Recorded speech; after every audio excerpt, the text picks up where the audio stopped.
excelência, e chamo agora o doutor Marco Algorta, que é presidente da Câmara de Comércio de Cannabis Medicinal do Uruguai e um empresário de relevo. Por favor, doutor Algorta, a sua palavra. Obrigado, doutor Augusto Coelho, deputado Bacelar, Marlon, Rodrigo Mesquita, doutor Mesquita, muito obrigado sempre. Obrigado ao OAB também. Eu sou brasileiro também, é a primeira coisa que eu tenho que contar. Na verdade, mais da metade dos meus filhos, dos meus irmãos, são advogados no Brasil. Então, quer dizer, para mim, as siglas OAB é coisa de todos os dias.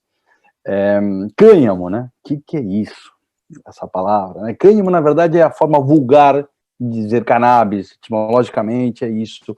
Cânhamo é a cannabis que para algumas pessoas não presta. Cânhamo, chanvre em francês, hemp em inglês, cânhamo em espanhol, não dá barato. Eu sei que a gente tem que repetir isso várias vezes, uma e outra vez, mas bom, vamos de volta. Gente, não tem nenhum risco de psicoatividade, como dizia o deputado Bacelar, com cânhamo, por favor. Não queremos confundir e pôr esse jogo em campos que não vão, tá? Aqui a gente está falando de cânhamo, de agroindústria e de meio ambiente. O cânhamo, o maior mercado do cânhamo hoje em dia é o dos canabinoides, né? Sem dúvida do CBD. O cânhamo tem grandes concentrações de CBD. É um mercado que eu vou dar números exatos. O Banco de Toronto, ele estima que para 2025 é um mercado de 200 mil milhões de dólares. Eu vou repetir para vocês, é R$1 trilhão. Tá? R$1 trilhão. Esse é o número do Banco de Toronto para 2025, do que é o mercado de CBD. São vários os produtos que as pessoas da agroindústria, do cânhamo, já estão comercializando. O primeiro são mudas e sementes, tá? Mudas e sementes de cânhamo que estão sendo usadas, sendo vendidas para outros produtores. Depois você tem a biomassa, que é uma biomassa suja, ou as flores de cânhamo já mais manicuradas e preparadas para sua comercialização. Depois tem toda uma lista de extratos broad spectrum, raw, full spectrum, THC livre, isolados, toda uma variedade de tipo de extratos. Todos os produtos que o Brasil não está podendo comercializar. Isso é só o CBD, é só os canabinoides. Depois a gente pode passar para outro mundo, que é o mundo das fibras. É o mundo do talo do cânhamo. O talo do cânhamo, a fibra do talo do cânhamo, na verdade, vocês estavam falando de história, o vento que trouxe as velas de Pedro Álvares Cabral, essas velas eram de cânhamo. Tenho a menor certeza. E as cordas que trouxeram, que ajudaram a Pedro Álvares Cabral a chegar ao Brasil, também eram de cânhamo. Na verdade, a Idade Média, né, que vai do fim do Império Romano até a invenção da impressão, a primeira impressão da Bíblia de Gutenberg foi em folhas de cânhamo. A Constituição Americana, a primeira, foi escrita em folhas de cânhamo. E tudo isso vem do talo. A fibra é o 30% do talo do cânhamo. Ela é usada para a bioconstrução, ela é usada para bioplásticos. Hoje em dia, a maioria dos carros da BMW, Mercedes-Benz, Porsche, esses painéis dos carros são feitos de bioplástico de cânhamo, pela sua resistência e durabilidade. Também Henry Ford, em 47, ele fez um modelo de carro de cânhamo. Sabe por que ele fez em 47? Porque durante a Segunda Guerra Mundial, os Estados Unidos levantou o proibicionismo porque percebeu que precisava do cânhamo para ganhar dos nazistas. Hemp for Victory, cânhamo para a vitória. Esse era o lema naquele momento dos Estados Unidos.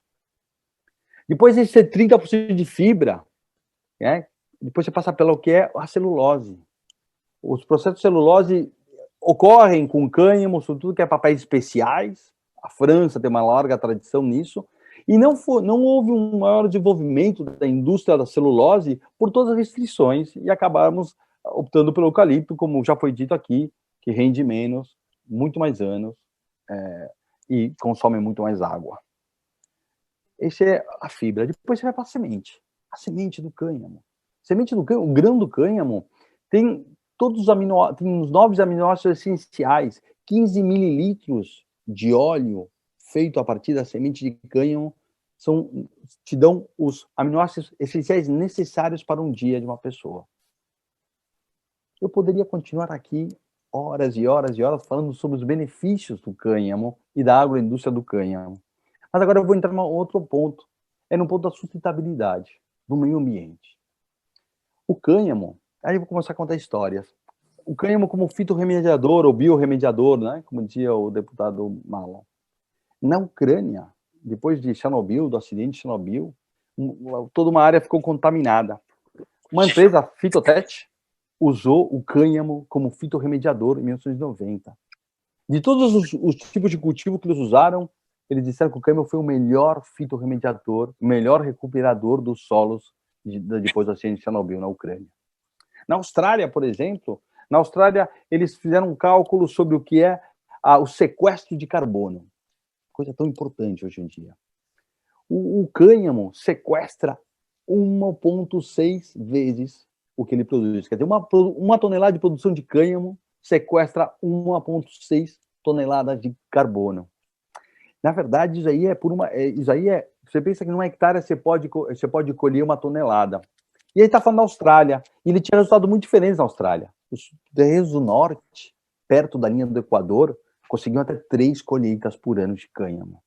Brasil, passou o Equador, passam todas as latitudes. Esse cultivo é a cara do Brasil. Não pode ser que a gente continue discutindo, né? Um pouco, eu adorei o papo do Marlon, do deputado Marlon, discutindo como se isso fosse uma novidade. Isso está na raiz do Brasil. Deve ser parte da cultura brasileira urgentemente. Esse cultivo tem a cara do Brasil, o Brasil tem todas as potencialidades. Porque o Brasil não só tem uma larga tradição agrícola, mas o Brasil tem, além disso, um mercado interno enorme. E isso não é pouca coisa. Um país como um produtor que nem eu, que venho do Uruguai, isso é um enorme problema. Porque, claro, a gente tem que entrar em jurisprudências internacionais, como eu transporto, para quem eu vendo, como eu cobro.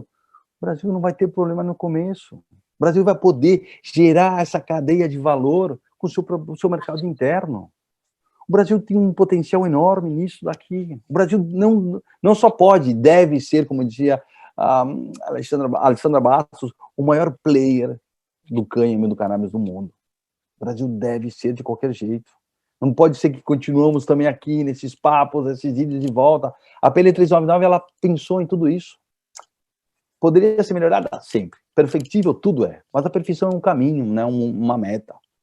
Então, nessa coisa, eu prefiro o que vier, né, antes do excelente. Vamos começar. A PL 399, ela pensou nos alimentos a partir de canabinoides. Isso é uma grande inteligência. Por exemplo, a gente percebe em cultivos nos Estados Unidos, que têm suas regras estaduais e não federais, que essa ideia de não autorizar o CBD para tudo que é alimentos, está acontecendo o quê? Que muitos cultivos estão passando de outdoor, de exterior, para interior, aumentando a pegada de carbono absurdamente.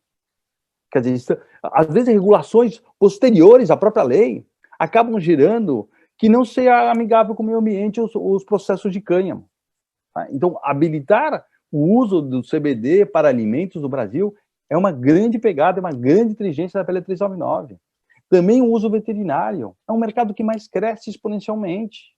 O mercado veterinário é impressionante os números, como eles vão crescendo. Continua sendo residual? Claro que sim. Mas se você percebe nos últimos 3 anos, é um dos mercados que mais cresceu e que tem um enorme potencial. O Brasil, imagine o que é o Brasil, esse mercado de veterinários do Brasil. Gente, vou ir mais longe. No Uruguai, por exemplo, eu vou contar do Uruguai, a regulação, às vezes, depois da lei, tem que prestar atenção em algumas coisas. O cânhamo, no Uruguai, se ele faz ele para flores de CBD, o talo está obrigado a queimar ele. Podem acreditar. Porque as restrições, às vezes, culturais, que acabam levando a regras, quer dizer, todo aquele carbono que eu sequestrei, eu estou liberando depois. Por uma regra absurda e burocrática, depois fazer regulações a partir de um preconceito cultural. Quebremos com o preconceito cultural. O preconceito cultural está envolvendo tudo isso, claro que sim, sabemos disso. Mas isso aqui não é uma legalização do cânhamo, é uma desproibição do cânhamo. O cânhamo sempre esteve com nós. E aqui eu estou falando, eu podia falar da Romênia. A Romênia vende sementes de grãos de cânhamo para alimentação humana para os Estados Unidos. Os Estados Unidos não tem problema com grão de cânhamo, é um mercado aberto. A FDA não vai te dar nenhum problema se você quer exportar grão de cânhamo. O maior cliente da Romênia é os Estados Unidos. Então, aqui a gente pode falar de Romênia, Itália, França, Austrália, a China, o segundo maior produtor de cânhamo do mundo, Estados Unidos, Canadá. Gente, o cânhamo já está. A pergunta já não é se sim ou se não, é como e quando. E quanto antes o Brasil estiver nesse jogo, melhor vai ser.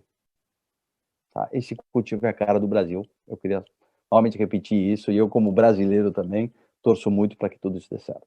Obrigado.